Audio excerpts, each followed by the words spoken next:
नमस्ते, मेरा नाम है हिरनजीत चड्ढा। खोद दूंगा गड्ढा। क्योंकि चींटी के गिल्हाड़ी के साथ शादी करने से गिल्हाड़ी जेजू आइलैंड जाकर नौका नहीं चलाती। समझ रहे हो ना? मुझे पता है आप सब लोग अच्छे होंगे, बढ़िया होंगे, उम्मीद की किरण में होंगे। जो भी कर रहे होंगे सही कर रहे होंगे। आज के इस वीडियो में मैं कोरिया में ऐसे एक लॉस्ट खोए हुए जनरेशन की बात करने वाला हूं जिसको हमारी जुबान कोरियाई में एनफोस हेदे सेडे का मतलब होता है जनरेशन, और फिर बाकी शब्द का मतलब क्या है वीडियो के एंड में समझाऊंगा। तो आओ यार शुरू करते हैं बिना किसी हिरण के। तो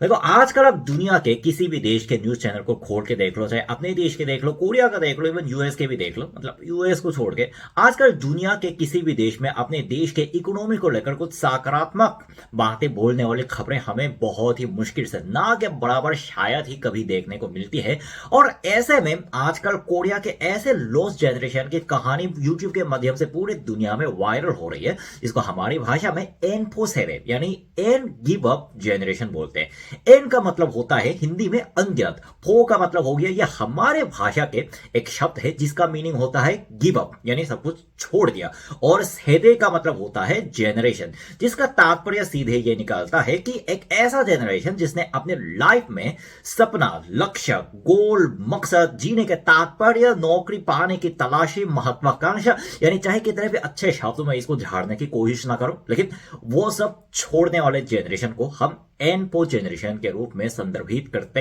हैं। इनकी बहुत ही बड़ी खासियत यह होती है कि 20 साल पहले जब हमारे मम्मी पापा अपने खून पसीना बहाकर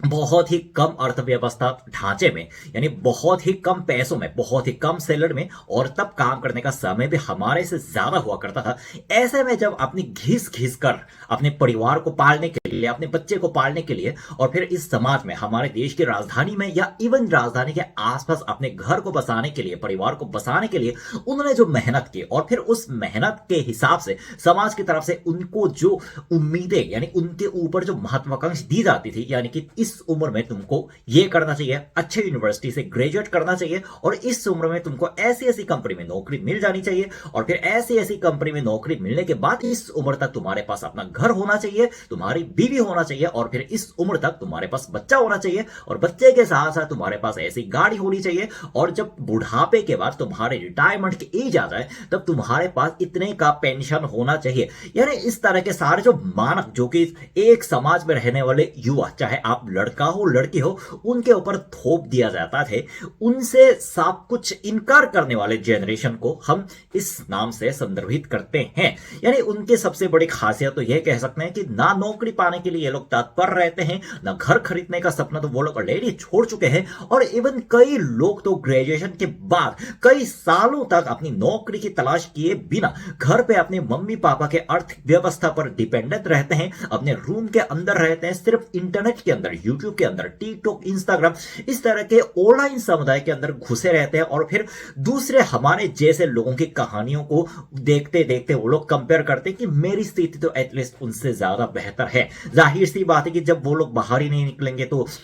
लड़की के साथ या फिर लड़के के साथ डेट करने का सपना तो वो लोग छोड़ ही चुके हैं, और जाहिर सी बात है कि जब डेट नहीं होगा तो ऑफकोर्स शादी भी नहीं होगी। वैसे उन्होंने शादी करने का सपना तो ऑलरेडी छोड़ ही रखा था, और जब शादी नहीं होगी तो जाहिर सी बात से बच्चा भी नहीं होगा, और जब बच्चा नहीं होगा तो इसका मतलब यह है कि जनरेशन उनके ऊपर, यानी कि उनके अंत में जनरेशन खत्म हो जाएगा। और एक्चुअली ये लोग इसी बात को ही तो चाहते हैं। यानी जब उन्होंने अपनी जिंदगी में सब कुछ गिव अप कर दिया है, उन्होंने नौकरी पाने की, एक सामाजिक तत्व होने के नाते काम करने की, समाज में काम करके योगदान देने की, एवं अपने पैसे बचाकर घर खरीदने की, गाड़ी खरीदने का, ये सब कुछ सपना छोड़ ही दिया है, तो जाहिर सी बात है कि शादी के बाद, डेटिंग के बाद, और सबसे अंत में जाकर बच्चा पैदा करके परिवार को शुरू करने के बाद उनके दिमाग में कहां से आएगी। लेकिन यहां तक सुनने के बाद आप लोग ऑफकोर्स इस बात को लेकर उत्सुक होंगे कि आखिरकार हमारे युवा लोग, यानी सिर्फ कोरिया के नहीं, जापान में भी ये बात 20 साल पहले काफी एक बड़ा सामाजिक मुद्दा बनकर उभरा था,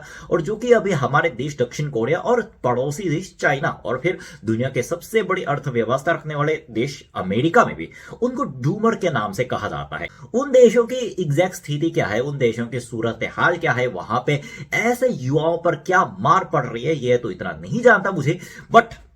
मैं इतना जरूर बता सकता हूं कि हमारे देश के काफी सारे यंग जनरेशन अपने सारे लाइफ के सपनों को, सारे लाइफ के गोल को, सारे लाइफ के मकसद को इस तरह छोड़ के एनपो जनरेशन आखिरकार बन क्यों जाते हैं। उसका सबसे बड़ा कारण तो कई सारे हैं, सबसे बड़े कारण तो कई सारे हैं, लेकिन उनका एक मुख्य कारण यह है कि अब जब युवाओं को ऐसा लगने लगता है कि बहुत सारी मेहनत करने के बाद, यानी इवन अपनी गांड रगड़ के मेहनत करने के बाद भी जब उनको स्थिति में सुधार की कोई गुंजाइश न दिखे, जब उनको ऐसा लगे कि वो लोग एक ऐसे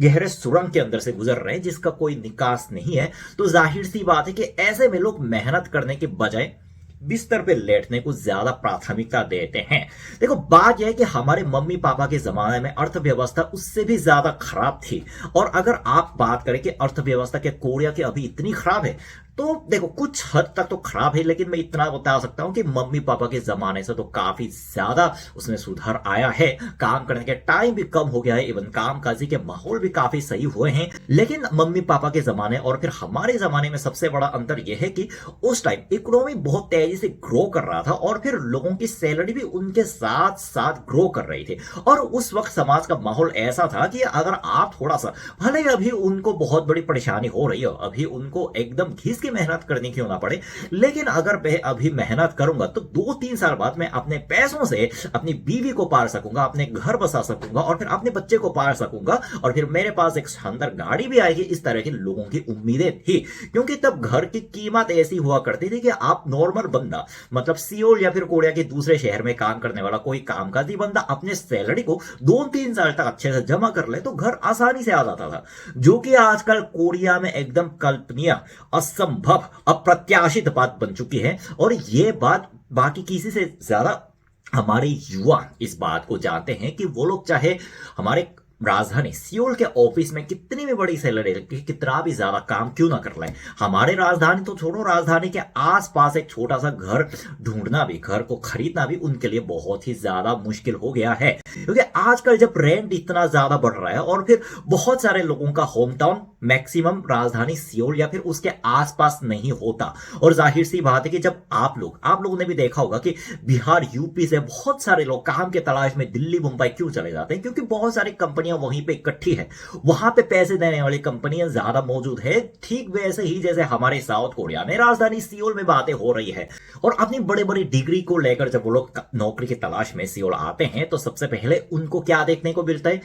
आसमां छूता घर का रेंट, और फिर उसके बाद उनको जो मोटे मोटे छोटे छोटे पैसे प्यारे मिलते हैं, अगर वो आधा रेंट पे चला जाता है, और जाहिर सी बात है कि इंसान को खाना भी तो पड़ता है, उसका आधा फिर खाने में चला जाता है, और फिर जाहिर सी बात है ट्रैफिक का भी पैसा लगता है, ट्रैफिक में चला जाता है, और फिर ये सब ऐसे टैक्स, घर का रेंट, खाने का बिल, ऐसा भरने के बाद उनके हाथ में जो बचता है वो है ठेंगा।